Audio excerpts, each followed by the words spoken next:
Assalamualaikum warahmatullahi wabarakatuh. Kembali lagi di RMB Mistis. Dan pada video kali ini, portal RMB akan menceritakan kisah pinggir kota dalam kemasan cerita misteri. Cerita kali ini, saya akan melanjutkan cerita yang tadi. Cerita yang berjudul Ritual Tumbal Tali Perawan bagian kelima. Cerita ini ditulis oleh Mbak Nafila. Lalu seperti apa kisah selengkapnya? Langsung saja dan selamat mendengarkan.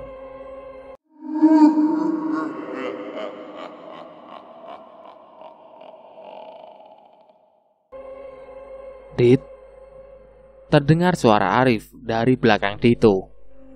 Kaget Arif secara spontan, langsung menoleh ke belakang. Rif, dari mana kamu? Ucap Dito keheranan. Dari dalam sana, ada yang ingin kupastikan. Nanti kau juga akan tahu, ujarnya. Mereka sama-sama duduk. Sejenak tidak ada perbincangan. Masing-masing masih menikmati keindahan desa Renggono yang ada di bawah mereka. Dugaanku benar kan? Ada orang yang sedang membuatmu menjadi kambing hitam? Ujar Arif tersenyum kecut. Kau tahu sendiri, aku tidak tahu apa-apa. Sungguh menjengkelkan. Kalau aku tahu orangnya, berkelahi pun aku berani. Tapi dengan permainan seperti ini, justru membuatku bingung. Apa benar dia hanya ingin menjadikanku kambing hitam? Tanya Dito. Ekspresi dari Arif tidak bisa ditebak. Wajahnya begitu datar. Kombinasi yang pas bukan? Dia memiliki ilmu gaib dan juga otak. Jadi ada informasi apa yang bisa ku ketahui? Kata Arif, yang kini memandang Dito dengan wajahnya yang datar itu. Bisakah aku mempercayaimu? Kita juga baru kenal. Kenapa kamu mau membantuku? Seharusnya sedari awal kejadian aku sudah pergi dari desa sial ini. Ucap Dito menumpahkan unek-uneknya. Kalau kau menanyakan untuk apa membantumu, jawabanku mungkin hanya karena ingin. Toh aku juga memiliki tujuan tersendiri. Ada sesuatu yang ingin kupastikan dari orang yang sedang melakukan ritual ini. Jawab Arif santai. Bahkan dia malah justru tersenyum. Itu urusanku. Sekarang yang terpenting adalah menemukan orang yang memulai ini semua. Aku sepakat. Percuma saja kau pulang ke kota. Teror ini juga tidak akan berhenti. Jangan dikira mereka tidak bisa menemukanmu. Jelas Arif. Setauku untuk bisa menyantet orang harus menggunakan media-media tertentu. Jadi siapa yang harus aku curigai? Kemarin pagi nenekku bercerita.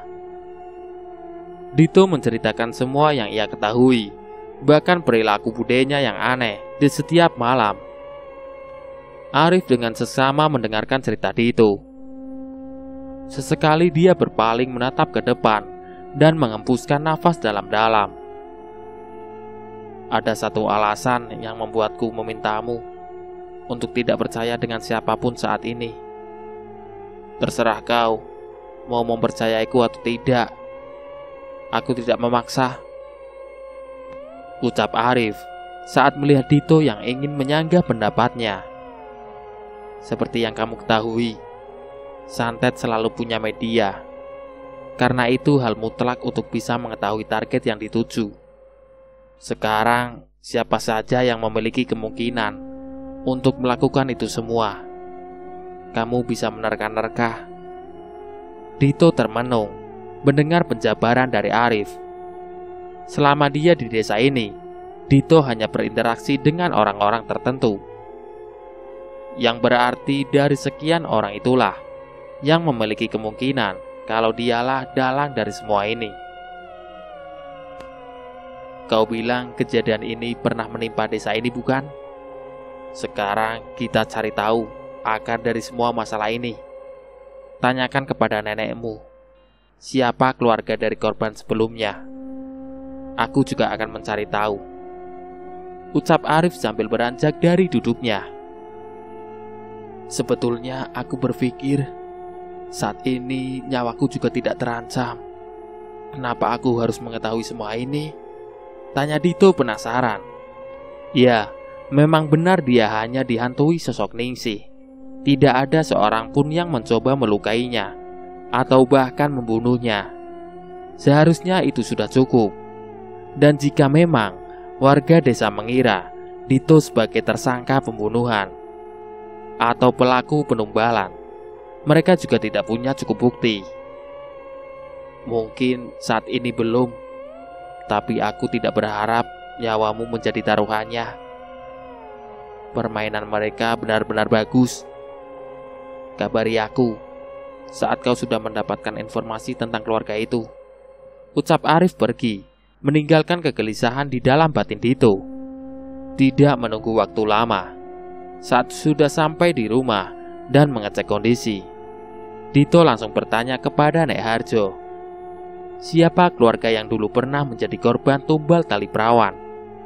Awalnya neneknya menolak memberitahu, tapi karena Dito memaksa, berdalih ini semua demi keselamatannya, akhirnya Nek Harjo memberitahu kalau orang itu bernama Dirman.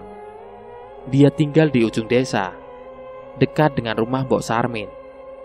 Mendapat informasi itu, lantas Dito langsung mengirimkan pesan kepada Arif, mengajaknya untuk pergi menemui Pak Dirman.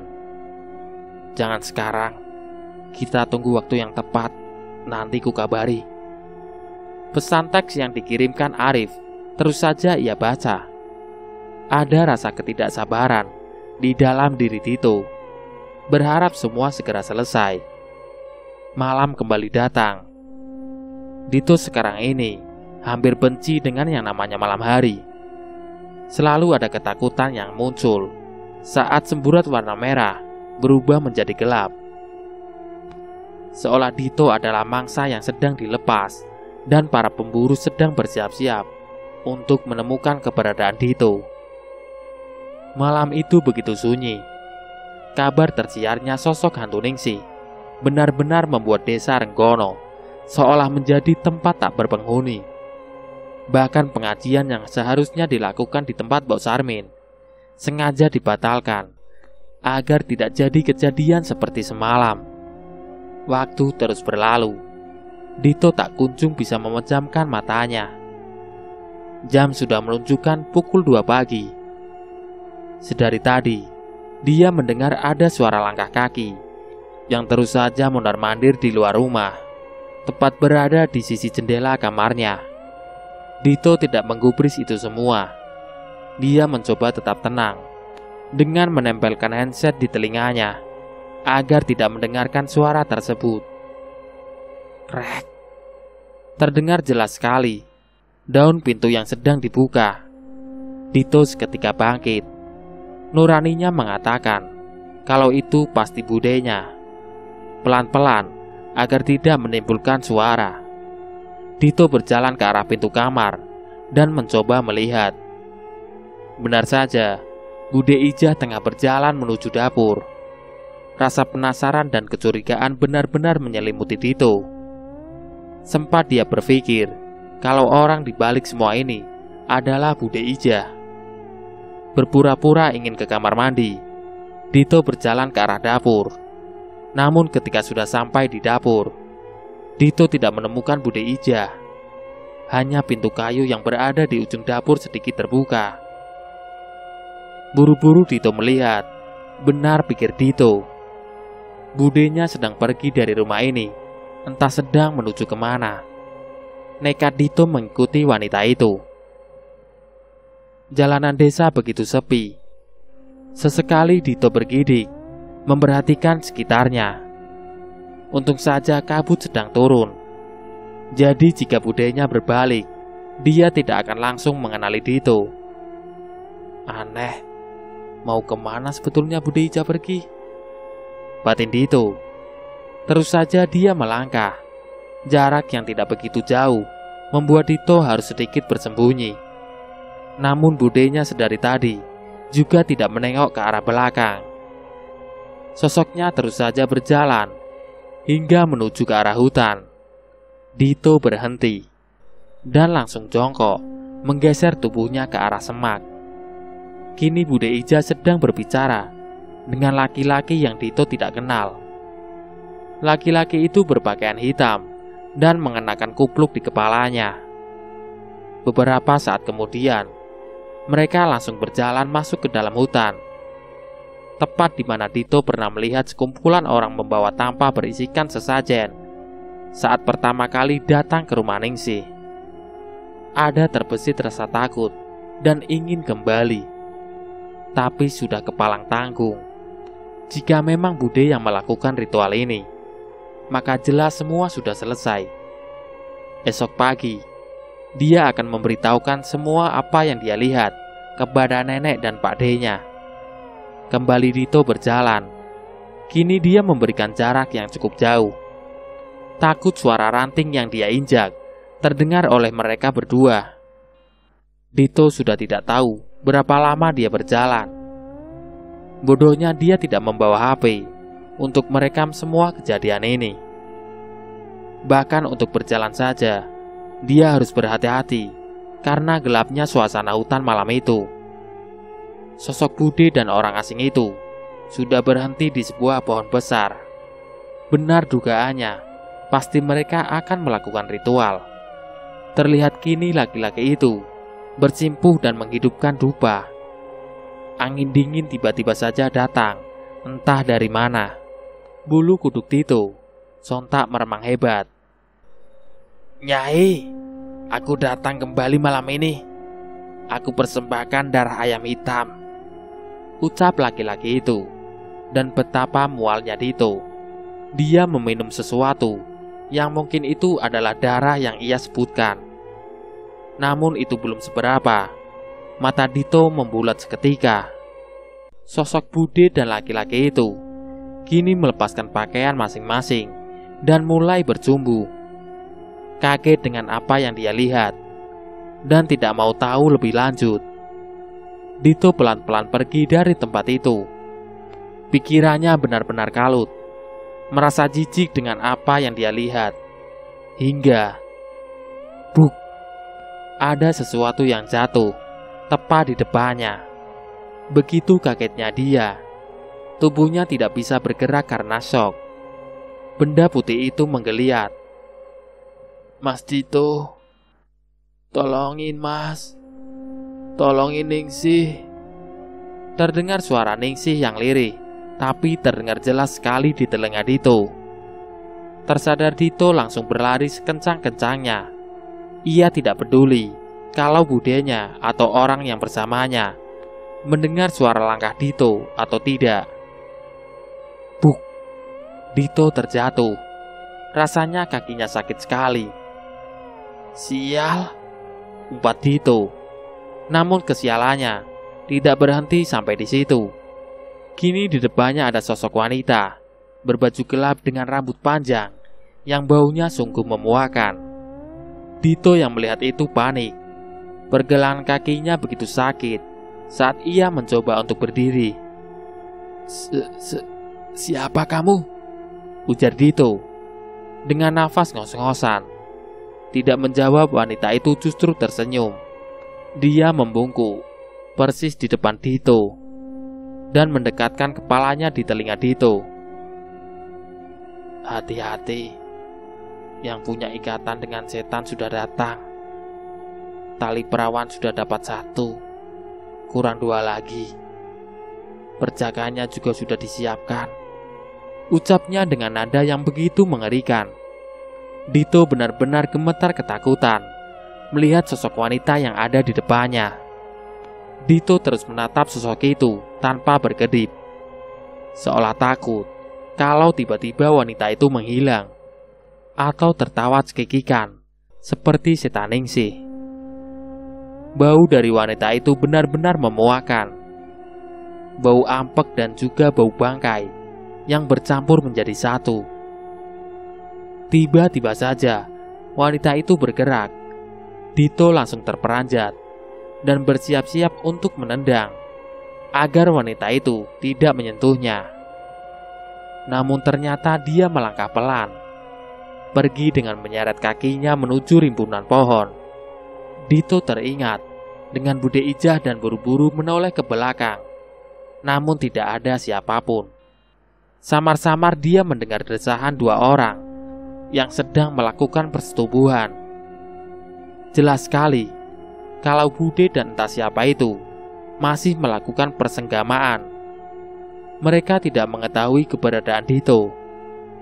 Meskipun lututnya terasa lemas, mau tidak mau, Dito harus segera pulang. Tujuannya hanya satu saat ini. Sesegera mungkin dia harus sampai ke rumah neneknya. Jalanan masih begitu sepi. Kabut dan dinginnya malam daerah pegunungan bahkan tidak terasa sama sekali. Peluh keringat masih terus menetes dari dahinya. Bahkan bajunya pun sudah terlihat basah. Namun Dito tidak peduli. Dia terus saja berjalan menembus keheningan malam. Setelah sampai di rumah, Dito langsung masuk ke dalam kamarnya.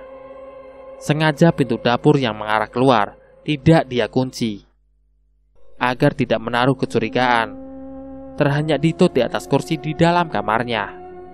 Dito tidak menyangka kalau Bude Ijah bisa melakukan hal seperti itu.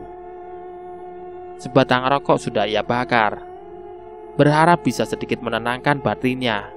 Sialan, gila. Berulang kali Dito mengumpat saat mengingat peristiwa malam ini. Hisapan demi hisapan dia lakukan, menimbang-nimbang apakah sebaiknya dia memberitahukan semua apa yang barusan dilihatnya kepada Nek Harjo dan Pak De Marwanto. Dito benar-benar bingung. Di satu sisi, dia sudah muak dengan semua kejadian yang dia alami. Namun di sisi lainnya, Dito juga merasakan tidak nyaman jika nantinya Pak De tahu dan menjadi masalah baru. Bisa gila kalau seperti ini, ucap Dito sambil mengacak-ngacak rambutnya. Dito tiba-tiba saja terdiam. Dia ingat kalau ritual santet atau guna-guna pasti menggunakan media. Bangkit dan mulai mencari barang yang sekiranya mencurigakan. Namun sampai 1 jam lebih, tetap saja Dito tidak menemukan apapun yang aneh di sana. Lelah dengan semua kejadian yang dia alami malam ini, tanpa sadar, Dito sudah tertidur pulas. Seolah ada seseorang yang meneriakkan sesuatu dengan keras di telinga Dito. Matanya tiba-tiba saja terbuka dengan cepat. Perasaannya benar-benar merasa tidak nyaman sama sekali. Mengingat-ingat apa yang membuatnya sedemikian kacau, Dito tersadar bahwa semalam dia sudah memergoki budenya melakukan sesuatu yang menurutnya menjijikan. Bersenggama dengan orang yang Dito tidak tahu siapa, dengan menggunakan ritual darah ayam hitam. Butuh beberapa waktu bagi Dito untuk menenangkan diri. Dia tidak mau gegabah. Semalaman dia sudah menimbang-nimbang semuanya. Dito sudah berniat dan bertekad untuk menyelidiki semua ini. Semua sudah kepalang tanggung. Dito beranjak dari tempat tidurnya, mengatur wajahnya agar terlihat tenang, agar jika nanti bertemu dengan Bude Ijah, tidak ada kecurigaan yang muncul. Suasana rumah pagi itu benar-benar terlihat sepi. Tidak seperti biasanya, padahal jam sudah menunjukkan pukul 6 pagi. Dito tahu kalau neneknya dan Mbok Sarmin pasti sedang jalan-jalan pagi. Mencoba berjalan ke arah belakang rumah, namun tetap saja tidak ia temui siapapun di sana. Aneh, biasanya Pak De dan Bude sudah duduk di amben dapur jam segini, batin Dito. Karena penasaran, dia mencoba berjalan menuju kamar Pak De-nya. Sepelan mungkin Dito berjalan. Saat sudah sampai di depan pintu, dia mencoba mendengarkan. Benar saja, ada suara dari dalam. Berarti Pak De dan Budenya masih ada di dalam kamar. Merasa kelakuannya sangat tidak sopan, Dito kembali beranjak. Berniat untuk menuju kamarnya, dan melanjutkan untuk tidur. Namun saat dia menoleh ke arah cermin yang terpasang di dekat kamar Pak D-nya, Dito menyerengit. Pakaian yang ia kenakan benar-benar kotor. Indera penciumannya juga seketika membaui sesuatu yang tidak enak. Anyir, Dito sendiri heran bagaimana dia bisa tahan dengan pakaian itu semalaman. Mengurungkan niat kembali ke kamarnya, Dito bergegas pergi ke kamar mandi untuk menaruh pakaian kotornya. Cukup lama Dito berada di kamar mandi. Sedari tadi, dia melihat ke arah ember cucian milik Pak D dan Budenya. Ada keinginan untuk mencari tahu, tapi di dalam batinnya juga ada rasa takut dengan apa yang akan dia temukan. Semoga semalam memang bukan Bude, ucap Dito yang langsung saja jongkok di depan ember cucian itu. Dito segera mengaduk-aduk ember yang berisikan pakaian milik Bude dan Pak D-nya. Teringat semalam Budenya memakai pakaian putih. Benar saja, ada semacam daster berwarna putih dengan bercak-bercak kotor yang Dito yakini itu adalah darah. Yakin kejadian semalam bukan hanya hayalannya. Sial, ternyata Bude ijazah hina itu, ucap Dito yang langsung menaruh kembali pakaian itu ke dalam ember. Seharian Dito hanya tiduran di dalam kamar. Dia sudah berinteraksi dengan orang-orang yang ada di rumah Nek Harjo. Bahkan kepada Budenya. Ada rasa malas untuk berbicara dengan wanita itu. Namun karena takut dicurigai, Dito berusaha untuk tetap biasa saja. Nek, Dito mau jalan-jalan ya. Paling nyusulin Pak D ke ladang, ucap Dito saat mendapati Nek Harjo sedang duduk di ruang tengah. Wanita tua itu kelihatan tampak letih, bahkan matanya juga terlihat lebih sayu. Nek, nenek lagi gak sakit kan? Tanya Dito. Enggak, Dit. Nenek cuma ngerasa capek. Kalau kamu mau ke ladang, hati-hati jangan sampai kesorean pulangnya, ucap nenek.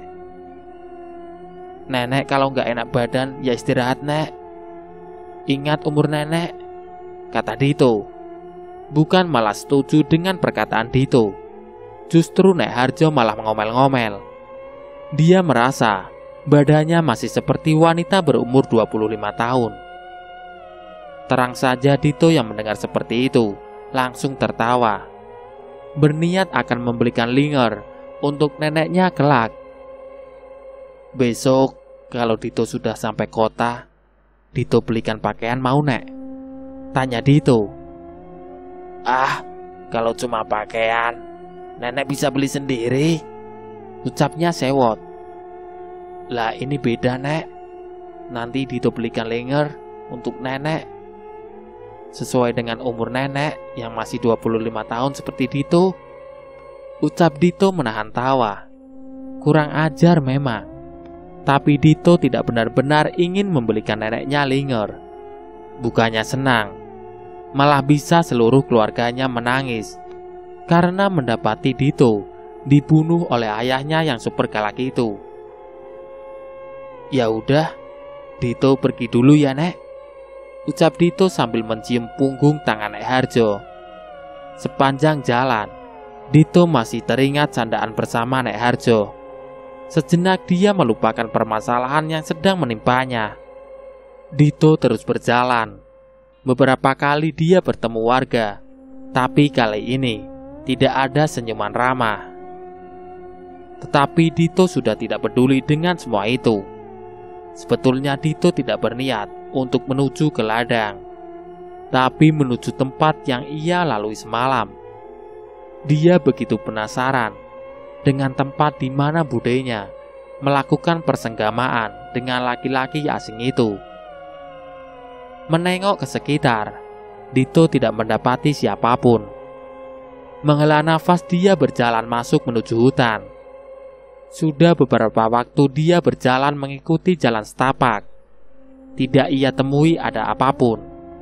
Suasana terlihat tenang. hanya terdengar suara burung dan hewan lainnya yang saling bersahutan. Dito tidak menyangka saat siang hari ternyata pemandangan yang ia dapatkan begitu elok. Setiap langkah yang ditemuinya hanya pohon-pohon yang menjulang tinggi. "Benar, di sini kemarin aku jatuh," ucap Dito saat melihat tempat yang dia yakini di mana dia bertemu dengan wanita misterius itu. Namun tubuhnya tiba-tiba saja tersentak. Dito terdiam mematung. Dia mendengar ada suara-suara yang berasal dari depannya. Jelas sekali itu adalah suara orang yang sedang berbincang satu sama lain. Mengendap-endap, Dito sedikit masuk ke dalam semak-semak. Beruntungnya semak-semak di sekitarnya cukup tinggi dan lebat. Tadi di rumah sempat berpikir untuk memakai pakaian hijau dan celana gelap, berjaga-jaga jika ada sesuatu yang membahayakan dirinya. "Semua sudah terjadi, Mar. Kita harus segera melakukan sesuatu. Aku tidak mau menanggung itu semua. Atau lebih baik kita sudahi saja semua ini," ucap salah seorang laki-laki. Dito membulatkan matanya. Dia kenal dengan suara itu. "Kepalang tanggung. Sudah sejauh ini, semua resiko sudah kita bicarakan jauh-jauh hari," ucap laki-laki satunya. Dito hanya diam mematung, tidak berani bergerak sesenti pun. Handphonenya pun segera ia matikan. Takut jika tiba-tiba saja mengeluarkan suara. "Ya sudah, nanti kita pikirkan lagi. Jangan sampai ada orang yang tahu," ucap Pak De Marwanto yang segera beranjak dari tempat itu. Sedangkan Pak Amar masih celingukan, seolah sedang mencari sesuatu. Pikiran Dito semakin kacau. Ada apa ini? Semalam budenya, sekarang Pak D dan Pak Amar. Batin Dito kebingungan. Setelah dirasa aman, Dito segera buru-buru pergi dan menuju ke arah ladang. Untung saja di sana dia hanya mendapati warga yang sedang bekerja di ladang milik neneknya. Dito mengeluarkan handphonenya dan segera menghubungi Arif. Namun tidak ada jawaban sama sekali. Pesan teks juga sudah dia kirimkan. 1 jam lebih Dito menunggu, tapi tidak ada tanda-tanda Arif membalas atau menelpon dirinya balik. Saat sudah ingin beranjak pulang, tiba-tiba handphone yang ada di dalam kantongnya bergetar. Buru-buru Dito membuka pesan teks dari Arif. "Besok kita bertemu di ladang, pagi." Paginya, Dito sudah bersiap bertemu dengan Arif. Semua informasi yang dia punya sudah dia siapkan. Bahkan dia juga menuliskannya di handphonenya agar tidak ada yang terlewatkan. "Mau kemana kamu? Pagi-pagi tumben," ucap Nek Harjo saat mendapati Dito sudah berdiri di teras rumah. "Olahraga, Nek. Sudah lama Dito nggak jogging. Lihat aja perut Dito, sudah mirip dengan Pak De Marwan," ucap Dito sambil mencubit-cubit perutnya. "Krempeng gitu kok dibilang mirip Pak Demo? Nggak sehat kamu, Dit," ucap nenek. "Apanya yang mirip, Bu?" tanya Pak D yang tiba-tiba saja sudah ada di belakang mereka. "Itu Dito, tumben mau lari pagi. Katanya sekarang perutnya sudah mirip punyamu," ucap nenek. Dito hanya nyengir melihat Pak D yang mulai membelai perutnya. "Dito jogging dulu ya," ucap Dito yang langsung menyalimi nenek dan Pak D-nya. Tidak mau berlama-lama dengan obrolan yang tidak jelas. Sesampainya di ladang, kabut masih terlihat cukup pekat. Beberapa warga juga terlihat sudah beraktivitas. Celingukan Dito mencari sosok Arif.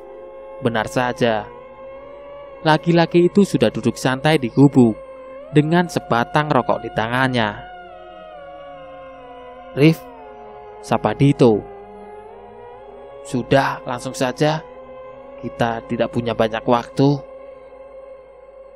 Semalam tiba-tiba saja aku mendapat firasat yang kurang baik, ucap Arif.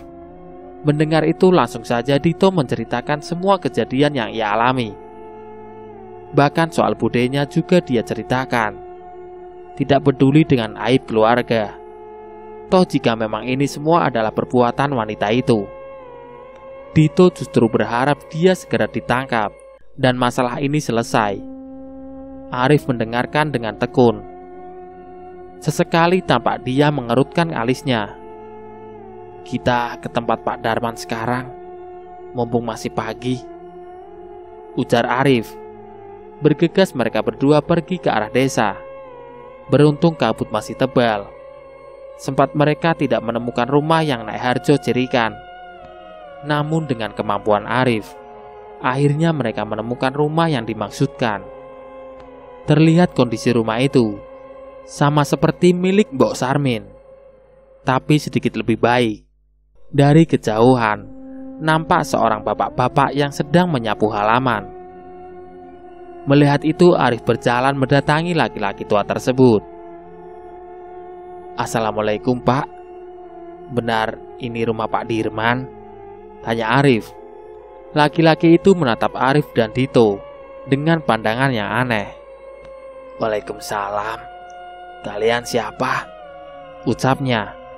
Arif segera menjelaskan siapa mereka dan maksud kedatangannya. Saat mendengar tentang tujuan mereka, buru-buru laki-laki itu menarik tangan Arif dan meminta mereka untuk masuk ke dalam rumah. Maaf sebelumnya, Pak. Mungkin ini akan membuka luka lama. Seperti yang Bapak tahu, beberapa waktu lalu ada kejadian yang membuat kampung ini gempar. Dan kami mendapat informasi dari Nek Harjo kalau dulu juga pernah ada kejadian yang mirip sekali dengan kematian Ningsih, ucap Arif saat mereka sudah duduk di ruang tamu milik Pak Dirman. Dito memperhatikan sosok laki-laki tua yang ada di depannya. Terlihat tidak begitu nyaman. Entah karena memang dia mengingat sosok mendiang anaknya, atau memang kedatangan mereka yang tidak dia inginkan. Sejenak Pak Dirman tidak menjawab Arif. Dia sibuk membuat rokok tembakau. Kejadian itu sudah lama sekali terjadi. Namun aku masih ingat setiap detail peristiwa yang membuat hidupku menjadi berantakan, kata Pak Dirman. Portal RMB. Itulah tadi cerita yang berjudul Ritual Tumbal Tali Perawan. Nantikan cerita kelanjutannya di konten berikutnya. Sekian. Wassalamualaikum warahmatullahi wabarakatuh.